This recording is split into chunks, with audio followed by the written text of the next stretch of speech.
Isra wal Miraj suite et fin. Dès le lendemain, le prophète a raconté aux siens, musulmans ou non, son voyage nocturne depuis la mosquée sacrée à la mosquée lointaine, Al-Aqsa, ainsi que son ascension vers les cieux, et que tout cela s'est déroulé en seulement une partie de la nuit. Tout le monde était surpris, mais les avis étaient mitigés.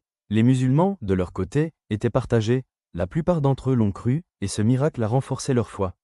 Contrairement à certains à qui cette histoire a semé le doute dans leur esprit déjà faible et ils ont décidé de quitter l'islam. Quant aux mécréants, eux, ne l'ont pas cru, ils lui ont demandé de leur décrire la mosquée Al-Aqsa dans le détail, dans le but de le discréditer et de montrer à tout le monde qu'il invente des histoires.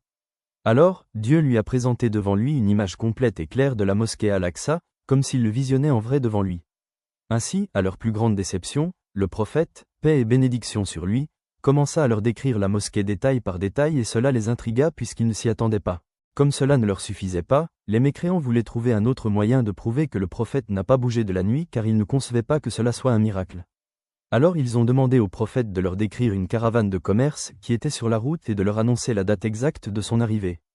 Dieu a présenté la caravane au prophète et il leur a donné des détails pour la décrire et leur a dit qu'elle arrive dans 3 jours, choses qui se sont révélées exactes.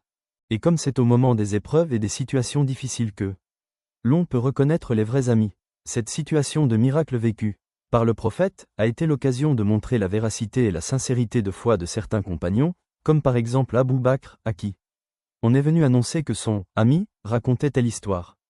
Il leur a répondu que si c'est lui, le prophète Muhammad, paix et bénédiction sur lui, qui le dit alors il y croit, car il a confiance en tout ce qu'il raconte et tout ce qu'il dit.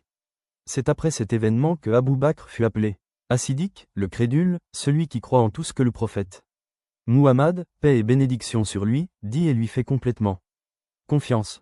À très vite sur Ondinway.